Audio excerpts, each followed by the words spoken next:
시청자 여러분 안녕하십니까? 안녕하십니까? 시청자 여러분, 오늘은 윤석열 대통령의 한미 정상회담 성과와 정상 외교를 둘러싸고 벌어지고 있는 논란, 오랜 직업 외교관 생활을 하신 신현석 전 캄보디아 대사님 모시고 정리해보는 시간을 갖도록 하겠습니다. 네. 신 대사님, 네. 안녕하세요. 네, 안녕하십니까. 지금 윤석열 대통령이 18일부터 출국해서 24일까지 영국 엘리자베스 2세 여왕 장례식 참석과 조문외교, 네. 그리고 뉴욕에서 유엔 연설, 한미 정상회담 및 회동 등으로 아주 네. 분주한 시간을 보내고 있는데 아마 지금은 캐나다를 방문하고 있는 중이죠. 네, 마지막 일정이 네, 그렇습니다. 네. 그래서 한미 정상회담 성과 논란을 좀 정리해 보려고 하는데요. 먼저 네네. 한일 정상회담 네. 현지 시간 21일에 기시다 후미오 일본 총리와 30분간 회담을 했지 않습니까? 네네. 약식 회담. 그래서 했죠. 이번 회담의 어떤 그 내용, 중요한 내용들을 좀 정리를 해 주시고 네네. 의미랄까 이것도 좀 같이 말씀을 해 주시죠. 네네. 이번 한일 정상회담, 예. 우리 측은 이제 약식 회담이라고 얘기를 하고 일본 측은 간담이라고 표현을 했습니다. 그런데 이게 참 정말 가까운 나라인데 이 정상이 만나게 2년 9개월 만이라는 겁니다. 33개월이 되네. 네네. 그러니까 참 이례적일 정도로. 문재인 정권에서 워낙 한일 간 관계가 악화돼 가지고 아주 전쟁 비슷한 외교 전쟁을 벌였지 않습니까? 네. 그래서 2년 9개월 만에 만난 그 자체로서도 큰 의미가 있다고 봅니다. 그래서 이제 이게 사실은 대통령이 서울을 떠날 때 떠나기 전에 이제 우리 국가안보실에서 한일 정상회담 개최하기로 흔쾌히 합의했다. 또 한미 정상회담도 합의했다. 이렇게 이제 발표를 했는데 이 발표가 좀 성급한 것 같습니다. 100% 확증되지 않았는데 우리가 이렇게 발표를 하고 기시다 일본 총리는 일본을 떠나면서 한일 정상회담에 대해서는 아무것도 결정된 것이 없다. 그러고 떠났습니다. 네. 그러다 보니까 우리는 이제 개최 합의를 발표한 이상 어떻게 쓰든지 양국 정상회담을 실현시켜야 되는 입장이었지 않겠습니까? 그렇죠. 일본 측은 합의된 게 없다 이렇게 하니까 그 사람들은 안 해도 그만인 그런 입장이 되어버렸습니다. 그러니까 이제 회담의 개최 여부 또는 개최 형식, 시간 이런 것에 대한 주도권을 전부 일본한테 넘겨준 겁니다. 그런 결과가 됐죠. 그래서 이건 큰 외교 전략상의 실책이라고 볼 수가 있죠. 실책을 이제 안고 들어가는 조금 이제 모양이 좀 흐트러진 그런 상황이 됐는데 합의 내용은 지금 양측에서 발표를 했지 않습니까? 우리 대통령실은 구체적으로 제일 중요한 게 이제 강제징용 배상 문제였는데 이렇게 표현하지 않고 이게 이번 회담은 이제 의제가 없이 한 회담이기 때문에 우리 대통령실 발표에서는 양국 정상은 이거를 현안을 해결해서 양국 관계를 개선할 필요성에 공감하고 우리 외교 당국 간의 대화를 가속화하기로 외교 당국에 지시했다. 그리고 계속 협의해 나가기로 했다. 그리고 양국 정상 간 소통도 계속해 나가기로 했다라고 이제 강제징용 문제를 이렇게 정리를 했습니다. 그다음에 일본 측에서는 이거를 역시 현안 문제 해결, 그다음에 양국 관계를 건전한 관계로 되돌릴 필요성을 공유하고 1965년 국교 정상화 이래 우호 협력 관계를 토대로 해서 미래지향적으로 발전시켜 나가는 것에 일치했다. 이렇게 발표를 했거든요. 조금 온도 차이가 있는데. 어떤 차이가 있습니까? 일본 측은 이게 1965년 국교 정상화 한일 기본조약 그리고 청구권 협정 여기에 따라서 이제 이 강제징용 문제는 다 해결된 것이다 라고 보는 입장입니다. 그러니까 이걸 계속 강조하는 거죠. 그리고 사실은 우리 역대 정부도 이 한일 기본조약 이후 청구권 협정 이후 약 53년 동안 진보 보수 정권을 막론하고 그런 입장을 취해왔습니다. 그래서 근데 이제 이게 문재인 정부 하에 그 대법원 판결에 따라서 이 문제가 다시 이제 불거지게 된 것이죠. 이제 요 문제는 요렇게 이제 됐고, 그 다음에 이제 북한 문제 관련해서 북한이 최근에 그 핵사령을 법제화하지 않았습니까? 그리고 이제 7차 핵실험 가능성이 계속 있는 것이고, 그래서 여기에 대한 심각한 우려를 공유하고 이에 대응하기 위해서 국제사회와 긴밀히 협의에 가겠다. 이제 원론적인 얘기고요. 일본도 여기 북한 대응에 대해서 계속 같이 협력하기로 하고, 납치 문제에 대해서 일본은 또 언급을 했습니다. 그리고 이제 일본은 나아가서 현재 그 전략 환경에 있어서 양국은 서로 협력해야 될 중요한 이웃 국가로서 한일 및 한미일 협력 추진의 중요성에 대해서 강조를 했다. 여기에 일치했다. 이렇게 발표를 했습니다. 그러면은 일단 뭐 북핵 문제라든가 뭐 자유민주주의 보편적 가치를 실현하자 이런 것들은 원론적 얘기고, 얘기죠. 문제는 지금 한일 간에 가장 현안이 되고 있는 것은 강제징용 문제 아니겠습니까? 그렇습니다. 그걸 이제 강제징용이란 말을 서로 빼고 현안 해결, 이것에 대해서 같이 노력하자는, 공동 노력한다는 데는 의견의 일치가 지금 된 것 아닙니까? 다만 그 구체적인 내용에 대해서는 일본하고 우리하고 온도차가 있는 것이고, 그래서 실질적인 뭐 진전이 이번 한일 정상회담에서 가져오지는 못했지만, 문재인 대통령 시절에 있었던 외교 단절, 이것에 대해서는 이제는 물꼬가 트인 거 아닙니까? 맞습니다. 그래서 사실은 이 정상회담이라는 것은 여기서 뭐 현안을 막 토론하고 주고받고 하는 게 아니라 그 밑에 실무선에서 또 외무장관 회담에서 어느 정도 합의를 해놓고 정상들이 만나서 이제 추인하는 막 그런 모습이 되는 거거든요. 그렇죠. 그래서 이번에 이제 박진 외교부 장관은 영국을 안 가고 뉴욕으로 직접 가서 9월 19일 날 하야시 요시마사 일본 외무장관하고 네 번째 외무장관 회담을 개최했습니다. 약 1시간 정도 개최해서 여기서는 강제징용 문제를 구체적으로 집중 논의했습니다. 그래서 이제 박진 장관은 피해자들까지 찾아가지 않습니까? 그래서 그동안에 이제 민간 협의회, 이 문제를 해결하기 위한 민간 협의를 구성해서 이제 4차례 회의를 했고, 그 다음에 이제 피해자들 직접 만나서 목소리도 경청하고, 그래서 이제 우리의 이런 노력을 설명하고 일본 측이 이제 성의 있는 호응을 이제 촉구한 것이죠. 그런데 이제 일본 측은 여기에 대해서 자기들은 일관된 입장을 전했다라고 이제 하야시 외상이 이제 얘기를 한 건데, 이거는 아까 얘기한 대로 일본은 1965년 한일 청구권 협정으로 배상 문제가 최종적으로 해결되었다라고 하는 기존 입장을 되풀이한 것입니다. 왜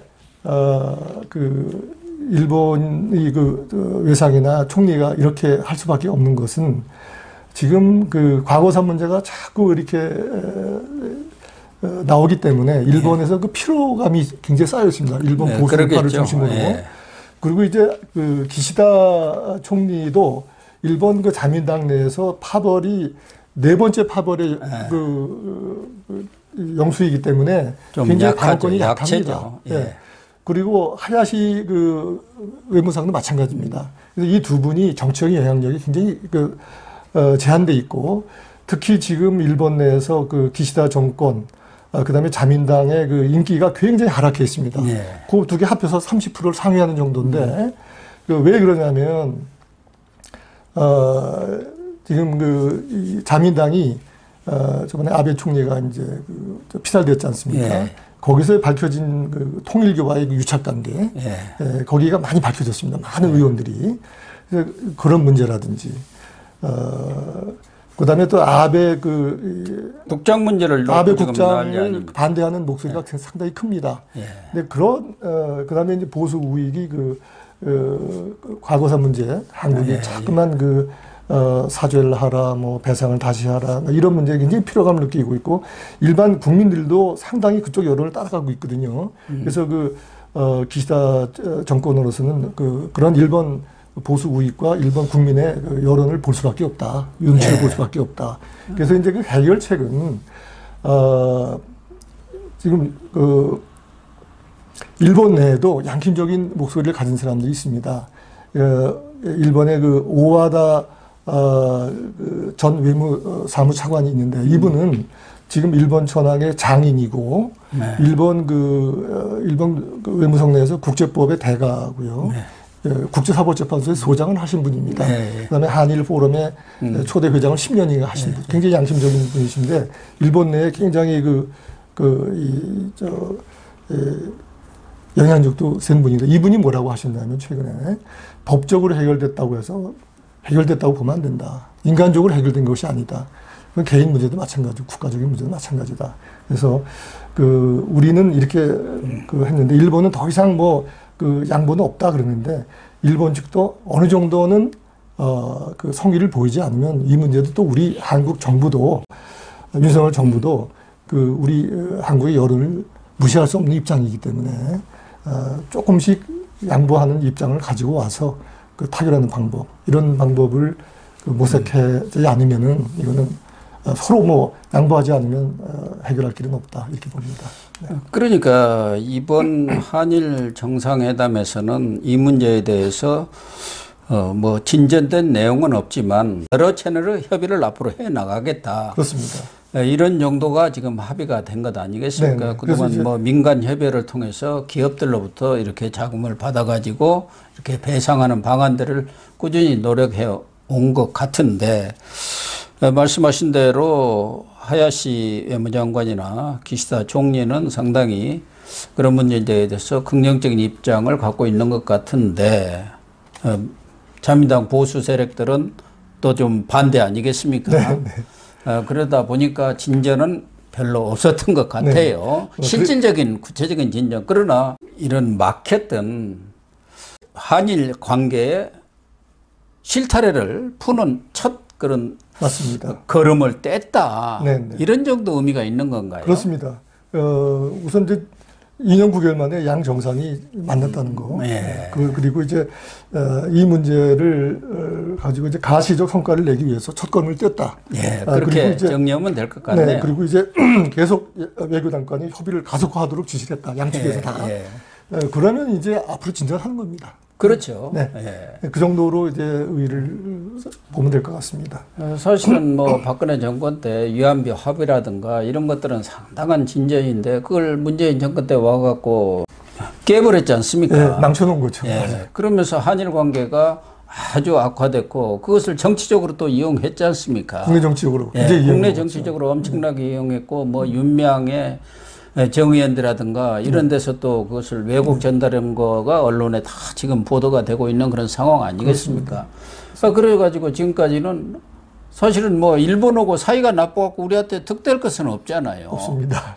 이웃 간에 선림 관계를 유지해야 상호 윤인이 되는 건데, 지금 상호 윤인이 아니라 오히려 다 피해를 보는 그런 입장이기 때문에 윤석열 대통령으로서는 어떻게든 이런 관계 정상화를 위해서 지금 노력하려는 그런 뜻으로 이번에 만났는데, 문제는 그 만나는 과정에서 아까 신 대사님이 잠깐 언급한 대로 우리의 전략적 미스랄까 이런 것 때문에 지금 논란이 빚고 있는데, 하나는 이게 간담이냐 회담이냐, 우리는 정상회담이라고 하고 저기는 간담이라고 하고 있지 않습니까? 어떤 차이가 있는 겁니까? 우리는 이제 약식회담이라고 하죠. 예, 우리는 약식의 회담이라고. 이 간담은 사실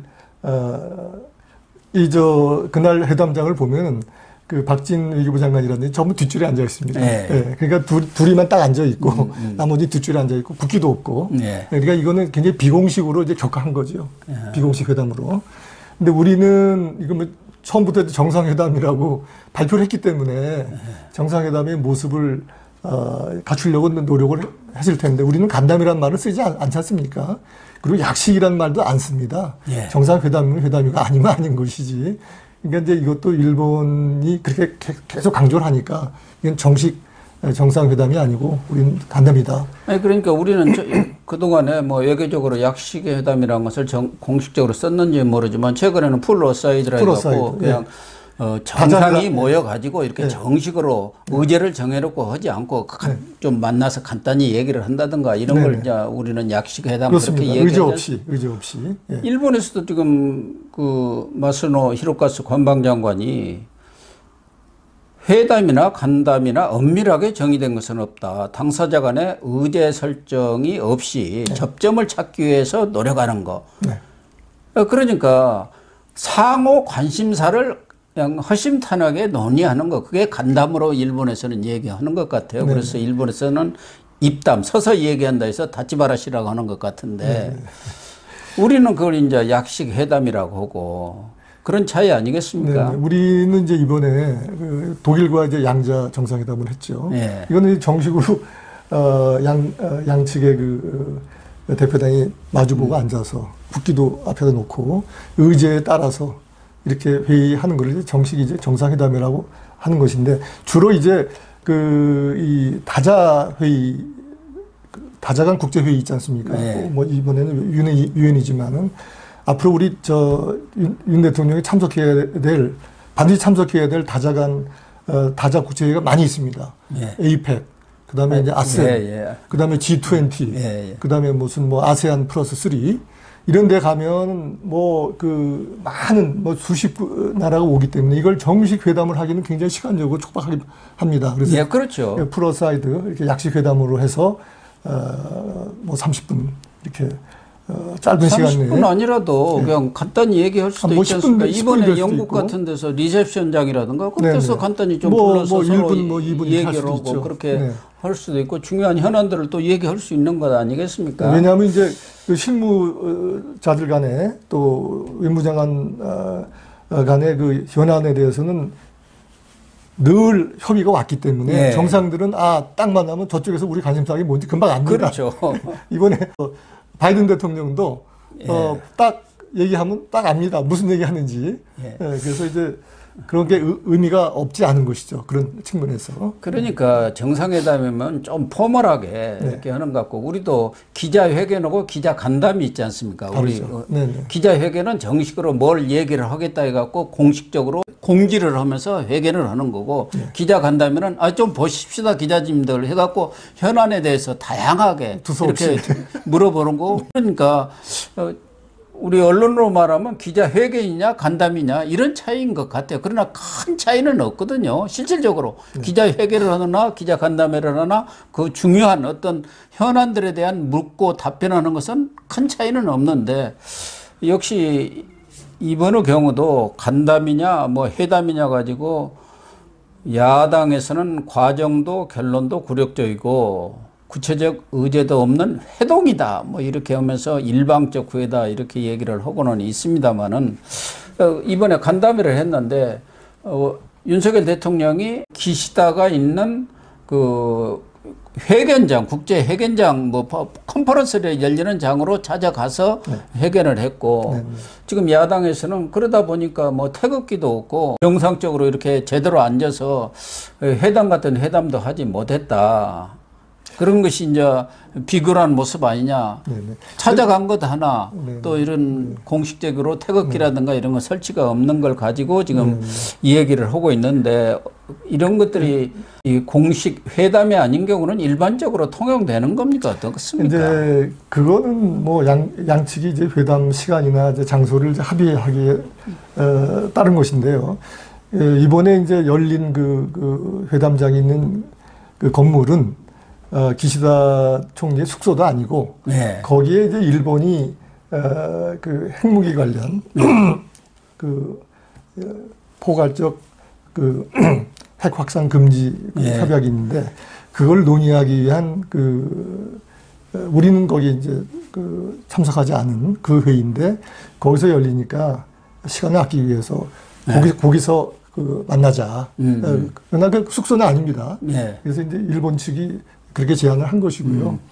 그 다음에 이제 이게 약식 회담이 된 거는 또 제가 배경을 또 설명을 드리면 일본은 이제 한일 정상회담에서 이거를 이제 정상을 회담을 하는 전제 조건으로 하나로 한국 측이 배상 문제에 대한 해결책을 갖고 와라. 그거 일종의 그 막 굴욕적인 얘기죠. 일본 쪽에서는 그런 숙제를 줬다 한국 측에. 예. 그런데 일본이 정상회담을 했다고 하면 일본 언론이나 일본 정계에서 그러면 정상회담을 해서 회답을 갖고 왔느냐 한국이 예. 그걸 또 일본 측이 그걸 받아냈느냐 그걸 또 따질 거거든요. 그래서 정상회담의 말을 못 쓰는 겁니다. 일본 측으로서는. 예. 네, 그런 거를 우리가 좀 이해를 해야 돼. 그렇군요. 네. 그러나 뭐 찾아간다든가 거기에 태극기를 놓고 안 놓고 그런 것은 큰 뭐 외교적 결례라든가 우리를 무시한 건 아니라는 얘기죠. 일본 측의 사정을 우리가 좀 이해를 해야 될 것 같습니다. 예. 예. 정상회담이 아니라는 걸 갖다가 일본 측 언론이나 일본 국민들이나 이렇게 보여주기 위해서 이제 그런 형식을 취한 것이다. 저는 그렇게 봅니다. 특히 지금 한일 정상회담에서는 우리 국민들도 관심을 갖는 게 이제 강제징용 문제 해결에 대한 무슨 진전된 성과를 내기를 기대했던 건데 이 김태호 1차장이 안보실 네. 한일 간에 또 한미 간에 정상회담에 대해서 흔쾌히 합의를 했다. 이렇게 미리 발표를 하는데 지금 일본 측에서는 저희들도 그렇게 알기로는 어떤 외교적인 회담이라든가 그것은 공동으로 발표를 해요. 같은 시간에. 맞습니다. 어떤 일방적에서 발표하는 경우는 없지 않습니까? 네, 그거는 일방적으로 발표하고 나니까 저쪽에서는 딱 주도권을 쥔 거 아닙니까? 불쾌했다고 기시다가 했다고 아예 회담 안 할 수도 있다는 식으로 이렇게 언론한테 흘리면서 우리를 어떻게 보면 갖고 논 행위가 돼버렸단 말이에요. 결과적으로 모양이 그렇게 되어버렸습니다. 네. 그 아쉬운 부분입니다. 근데 제가 뭐 추측하기는 이제 실무 협의가 계속 이제 이루어집니다. 다자 외교 무대를 앞두고 양자 회담을 하겠다고 저쪽에서 우리도 뭐 여러 나라가 우리한테 신청을 해오고 또 우리는 그 중에서 이제 우선순위를 정해서 이번에는 이제 한미죠. 그렇게 해서 이제 시간 제약도 있기 때문에 그렇게 이제 교섭을 하는데 그 실무 협의 과정에서 양측 그 실무진들은 한국, 일본, 그다음 한국, 미국 이쪽 실무진들은 굉장히 긍정적으로 이걸 봤다. 네. 저는 그렇게 봅니다. 그러나 이제 최종적으로 결정할 때는 바이든의 경우에는 이제 하루가 축소가 됐지 않습니까? 이제 그런 점, 일본 측으로 봐서는 정치적인 부담, 뭐 그런 게 나중에 이제 거기 게재되면서 실무진에서 거의 합의됐던 게 끝까지 그렇게 이제 정리가 안 되고 이제 뉴욕까지 가게 된. 아니, 합의를 실무진에서 했다고 하더라도 발표 시간이라든가 형식이라든가 이런 것은 양측이 협의해갖고 동시 발표를 하는데 우리 쪽에서 왜 먼저 그렇게 발표를 그건 외교적인 실수입니다. 네. 그건 뭐 우리가 앞으로 그런 건 이번에 좀 성찰해서 고쳐나가야 될 부분입니다. 어떻게 보면은 우리 외교가 지금 아마추어 외교를 벗어나지 못하고 있다. 야당은 자꾸 그것 가지고 무능 프레임을 씌우고 있는데 그런 빌미를 지금 제공한 것 아닙니까? 네. 그건 뭐 외교적인 참 안타깝습니다. 네. 아무튼 그래도 한일 간에 첫 뭐 약식 회담이든 정상 간에 만나서 관계 개선에 기본적으로 동의를 하고 첫걸음을 뗐다는데 의미가 있다. 이렇게 정리를 하면 될 것 같습니다.